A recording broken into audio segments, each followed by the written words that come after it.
This podcast is intended for investment professionals only. Hello and welcome to this month's CIO call, where in addition to an update on Sonja's macroeconomic insights, we'll be chatting all things emerging market related. So standing in for Max Julius, who I'm thrilled to say has just become a daddy for the first time, is me, Frances Watson. And with me on the call today, I'm delighted to be joined by our CIO, Sonja Laud, Erik Leuth, Global Emerging Economist, and Uday, Patnaik, Head of Emerging Market Debt. Sonja, Erik, Uday, hello to you all, and thank you for joining Elgin Talks. Hello. Right, so Sonja, it seems, doesn't it, as if financial markets have shrugged off the recent banking stress and recession worries. Is that too early to have done that, do you think?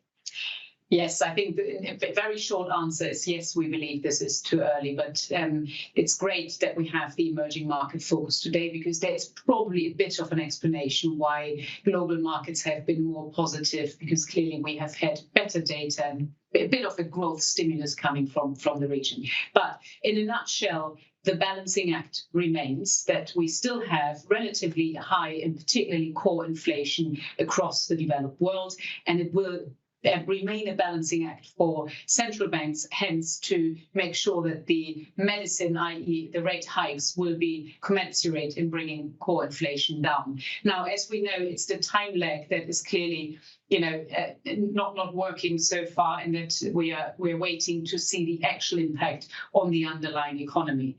But nevertheless, we have obviously had the financial stresses, and you've just mentioned them, and it's very clear, and this is what we have called out during our last call, that the issues we have been seeing, in particular in US regional banks, calling out SVB and other banks that have failed on the back of a clear duration mismatch on their balance sheet.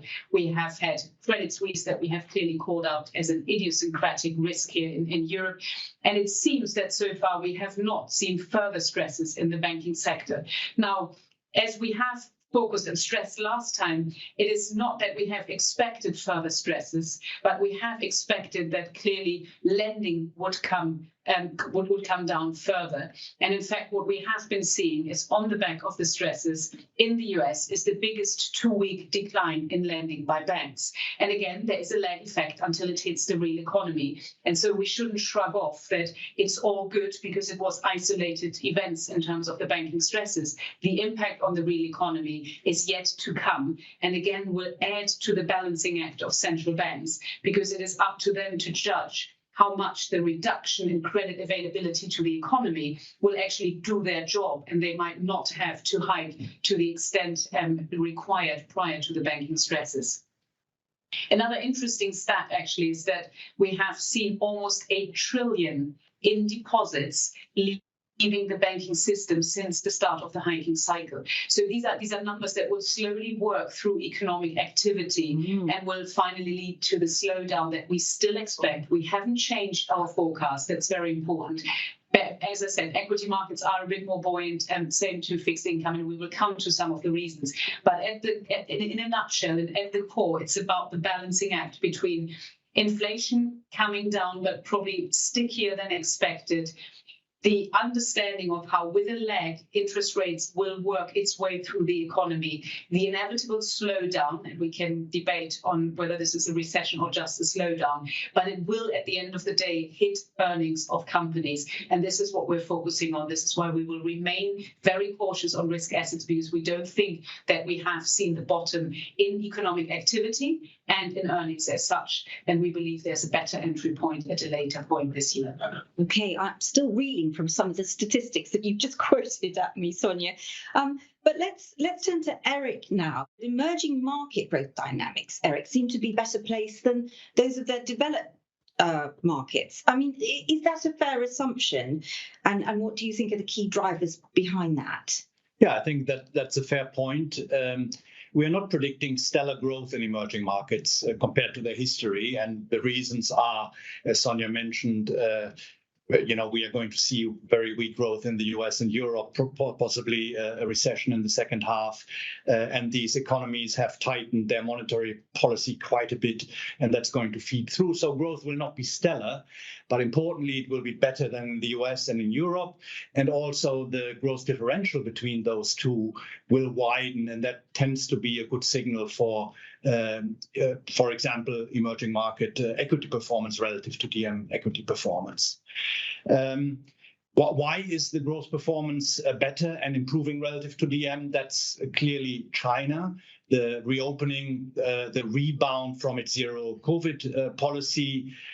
So we are expecting, and we are not alone with that expectation, a very strong rebounding growth from 3% last year to 5.8% this year. We have just revised it up again yesterday after relatively strong GDP data. Now, this rebound is slightly different than the ones that we're used to. It's very consumption driven, very service sector driven, because people are returning from COVID lockdowns. And that was confirmed also yesterday in the data. Retail sales was really the one number that really stood out as being very strong.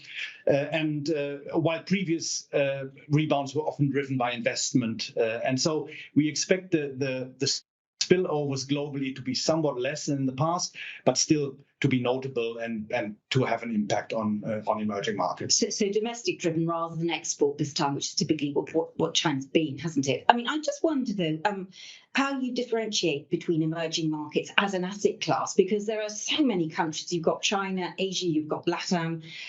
How do you do that? Yeah, no, you're absolutely right. It's a very diverse set of countries.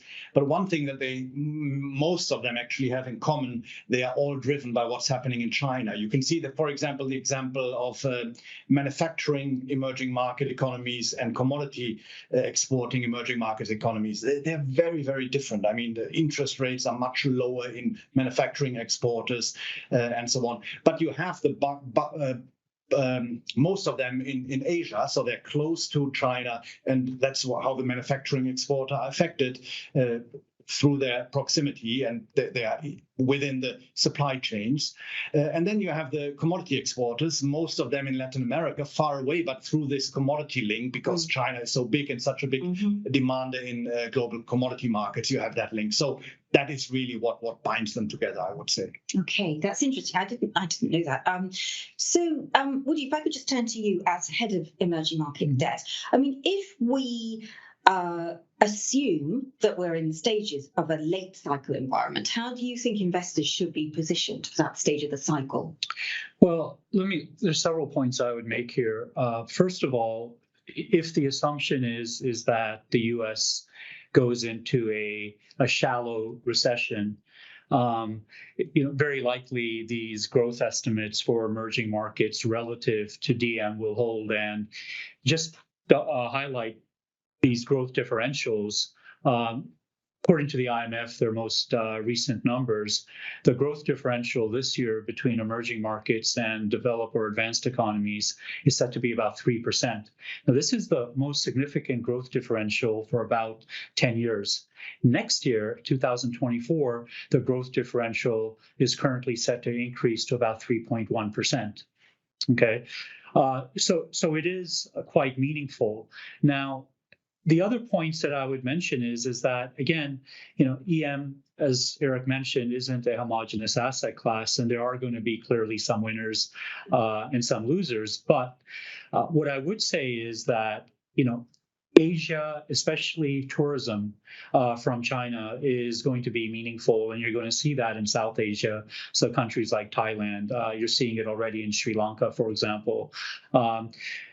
Last week, President Lula of Brazil was in fact in China, and they agreed on about 15 bilateral agreements. So you're going to see commodities, and not just metals, but soft agricultural commodities like soy, as well as beef, being exported from LATAM to China, right? So I think if the base case view is that we're talking about a shallow recession where virtually all large EM central banks have done hiking. There are a few exceptions, i.e. Thailand has about another 25 basis points or so, but the majority have done their hiking now, and they'll be on a long pause. So this growth differential, it does look interesting. And then when you put into place the valuation, it's actually a very exciting time to get involved in EM. And like Sonja mentioned, we prefer to be in the higher quality names at this stage. So more of the IG and the good double B reform stories, rather than the weak single Bs. So that's interesting, because if you say that the majority of EM central banks have done their hiking, how does that compare with the yield differential? I'm just thinking developed market bonds over the last couple of years. I mean, we've seen really some quite big upward yield movements, haven't we? In EM land, have they gone up to sufficiently be competitive against their DM peers? They haven't. I mean, there's a couple. So it's very, and by the way, I'm talking about the larger EM economies. So, there are some of the quote unquote basket cases. But if we're talking about, for example, India, Mexico, Brazil's, Chile's of the world, the larger economies, they were quite early to actually hike rates. And, what was very interesting, unlike, for example, in the United States or in Europe, where during COVID, that rates went to zero or at around zero, and there was significant fiscal stimulus as well. Many of these emerging economies and countries, they couldn't do the similar thing, right? That due to the effects of the currency, et cetera. So they had to actually hold back much more than sort of the advanced economies, and as a result, so the rates didn't go to zero, right? And as a result, on the flip side, they have a little bit less to do because they didn't go all the way down either. And so what you're finding is that many of these large economies, they'll probably be on hold for much of this year. So in terms of an investment strategy, it's probably at this stage more of a carry trade, in the sense that EM rates, local rates, are trading through or less than, for example, what you're getting on dollar-denominated bonds of these countries, about 2% less. Okay. Right? But the view then is on the dollar, right? And, my view is currently that, the dollar has depreciated about 10% since the highs in August of last year. We're probably a bit more range bound here, but the yield and the carry is still quite meaningful. It's interesting, because we are going to come on to the dollar and whether we think we've seen peak dollar with Erik just in a minute. But I just wanted to come back to you, if I may, Sonja, with headline inflation. I mean, you did allude to it, that core inflation is still incredibly sticky. And is presenting, I suspect, a real headache for central bankers. How does that affect LGIM's or ours as a house, our asset allocation model? Inflation clearly has been the dominant topic for markets literally since the beginning of 22, even prior to that. And it's because we haven't had to deal with it in such a long time. It didn't really matter in the core investment allocation. And let's face it, has been a main contributor to an amazing bull market in global fixed income. So I think it is still the adjustment process in understanding where inflation might head towards, what is the new kind of target rate, and how long will it take to get there. And it's hence an understanding of obviously other factors that might influence structural inflation. So if I just mention energy transition, and do we have a good understanding yet whether this might be an inflationary contributor that clearly historically we haven't had. But it's very clear from the latest data that in the US, actually, for the first time, we're now seeing headline inflation lower than core inflation. And this was to be expected, because we know that headline inflation has been predominantly driven by goods price inflation early on because of the global supply chain disruption, and then in the following, obviously, because of energy price and the global energy crisis. So given that these have been step changes upwards, you always have to expect that year on year you have step changes downwards. So you would see a lot of volatility in headline inflation. And it's very clear, and if you listen to central bank rhetoric, the focus is on the core, because we all now know that there will be big moves in the headline inflation. And if you look across the US, the latest reading is 5.6%. That is interestingly tiny bit up on the prior reading. March EU was the same at 5.7, and in the UK we're at 6.2.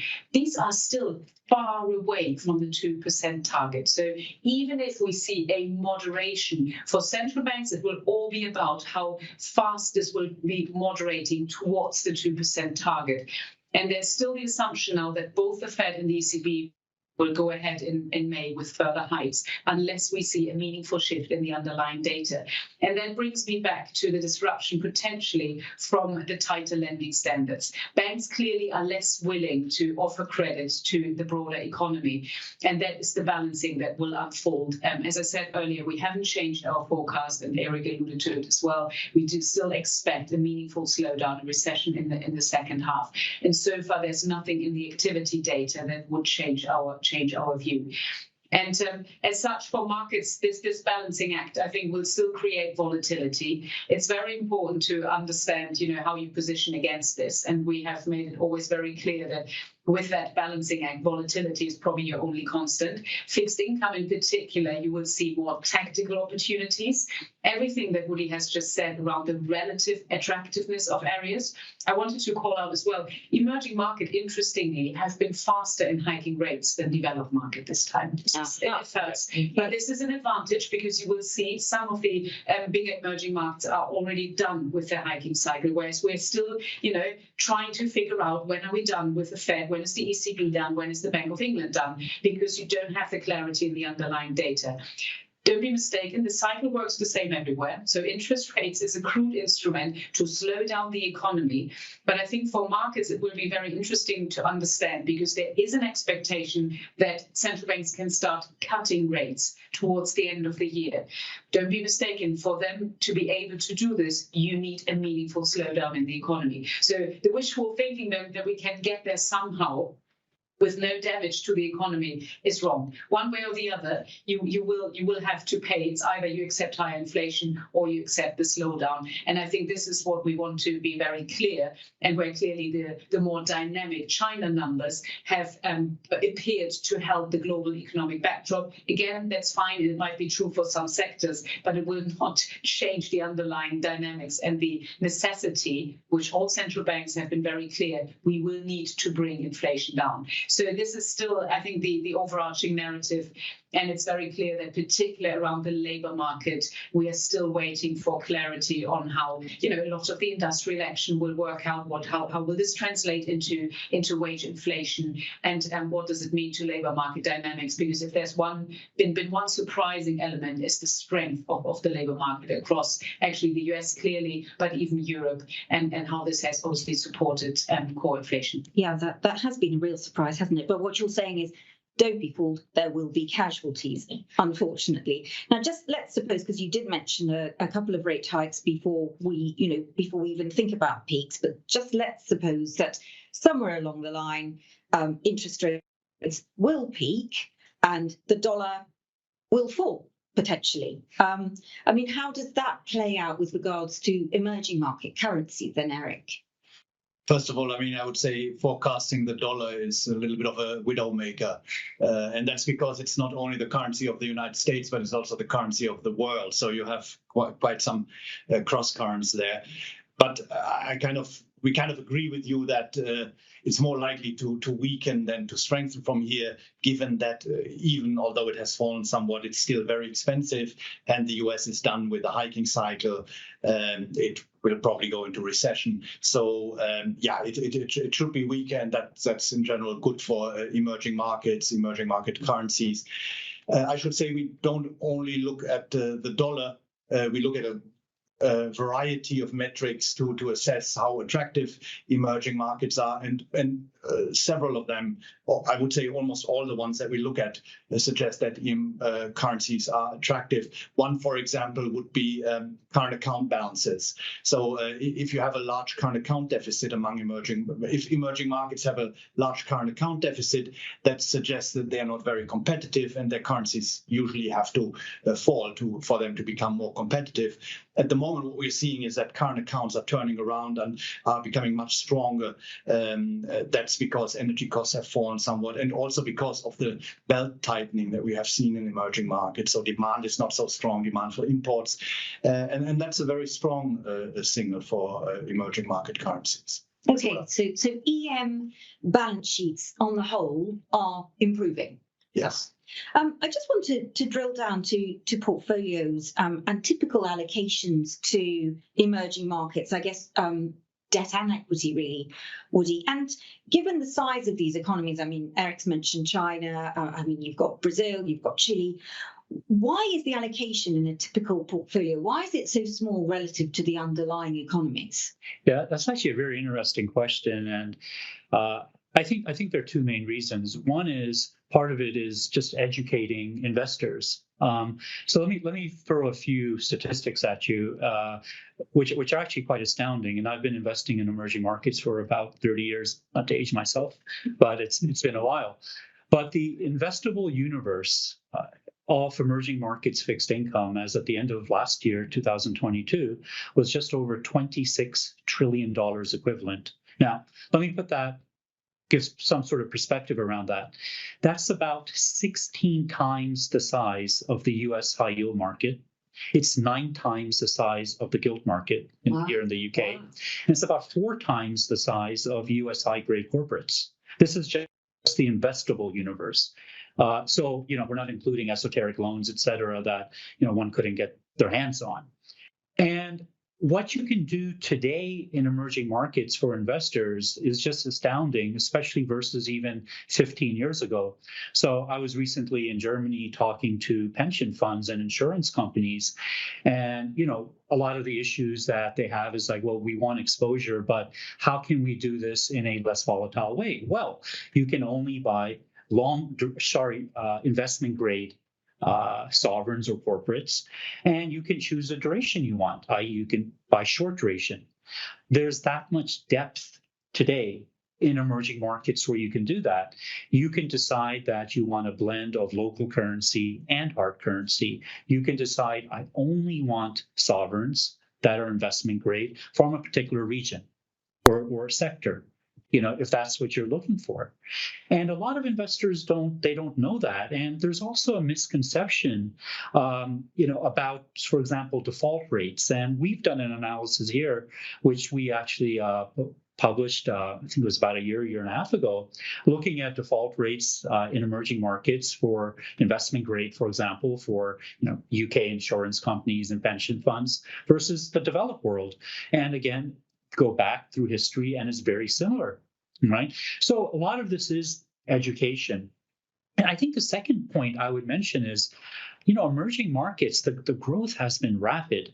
I'll throw a couple of statistics.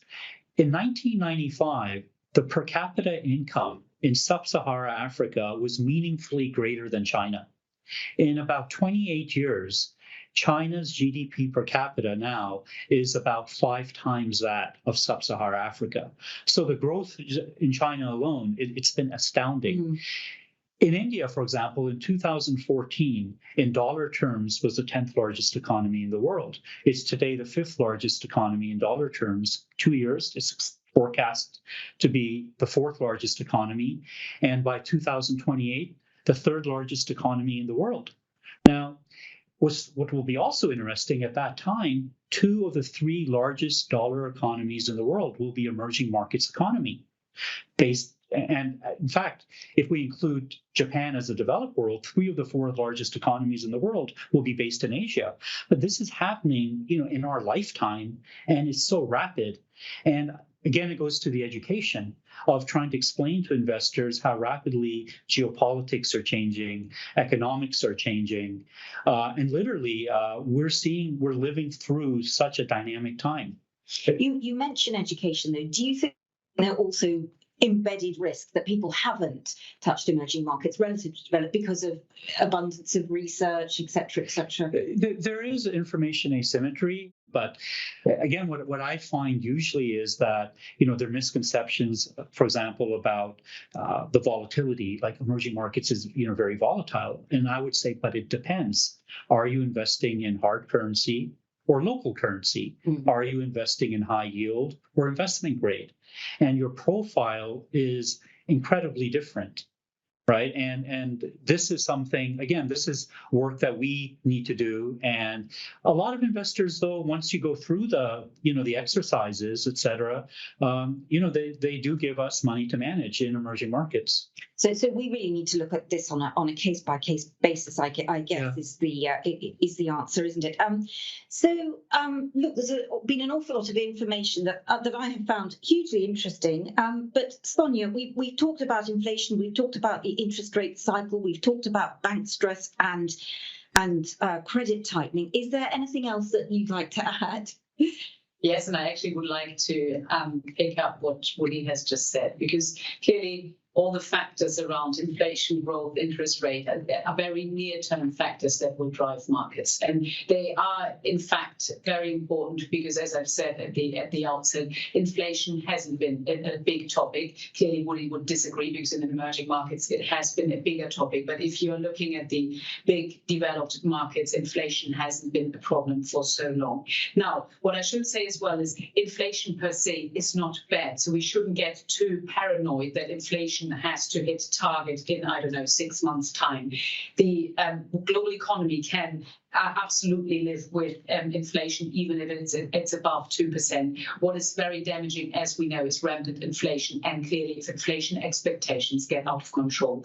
So that will be the dominant topic for 2023. Now, when you start looking for opportunities, it is about understanding the long-term structural drivers. And clearly what Uday has just outlined is an immense shift of wealth creation from the West to the East. Is that reflected in financial markets? No, it's not. Does it have geopolitical consequences? Absolutely. So there is a lot in here that investors should start understanding the structural implications of what is happening. Of course, you will always want to make sure that in terms of timing, you do not ignore the short-term risks that can arise from the level of uncertainty. But there's a lot happening that I think really can provide opportunities with regards to investing. That clearly, with regards to emerging market, is one.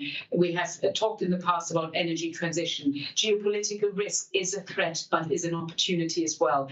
And if you start combining the two, I think you can really start looking for the opportunity set and investable opportunities that will clearly be very attractive for a long period of time. The fact that we have higher interest rates, actually, yes, the journey is never nice, but once you arrive, it's actually a really, really good opportunity to invest, because we've got used to so little yield for so long across the global fixed income space that we shouldn't underestimate the opportunity set that is now given to global investors. And again, if you combine it with the structural shifts, I think that will be a very interesting phase going forward. Again, if we start looking beyond 2023, because I know that everybody's still very, very paranoid, whether it's 25 basis points at the next Fed meeting or ECB meeting, or whether it's, because it has not been part of our, environment and our analysis for far too long. Yes, you're right, aren't you? We're all Fed watching, and what we should be looking at are the drivers of the longer term picture, isn't it, really? Right, well, that almost brings us to the end. I know Max would never forgive me if I didn't ask you the usual question that I believe is asked on these CIO calls, which is I have to ask to everyone what you have been watching, reading, or listening to recently, which I think is a hangover from COVID days, isn't it? But we've carried it on. So I'm going to just put my hand up and say I'm reading an Agatha Christie, The Murder on the Links, which is not one I've known terribly much. My husband introduced it to me. Quite fun, light-hearted, but suspenseful. So that's me done. Sonja, what about you?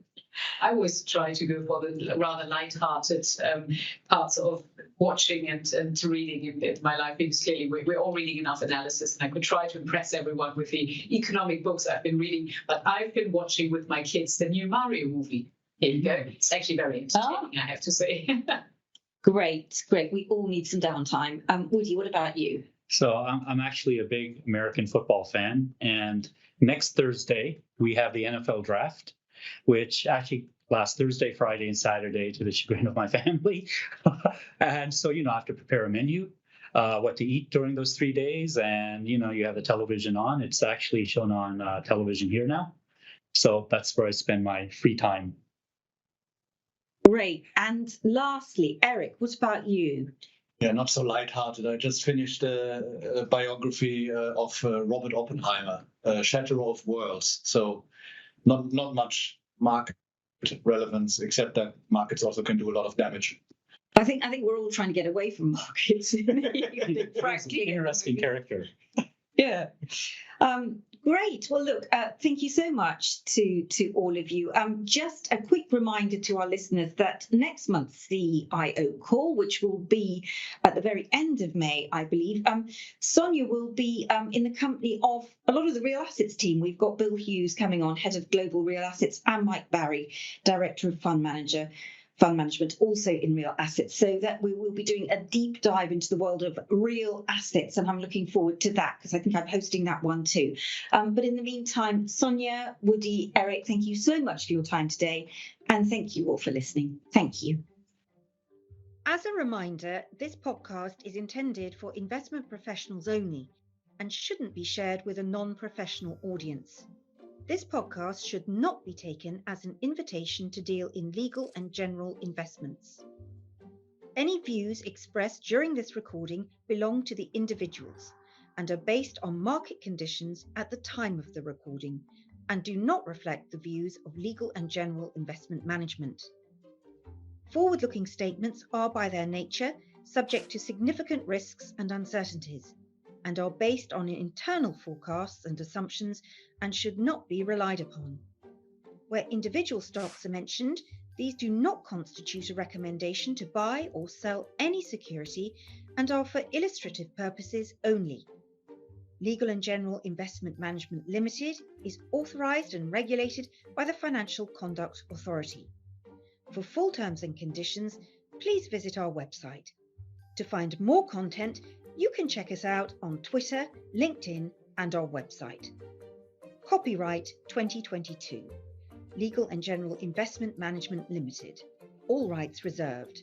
No part of this publication may be reproduced or transmitted in any form or by any means, including photocopying and recording, without the written permission of the publishers.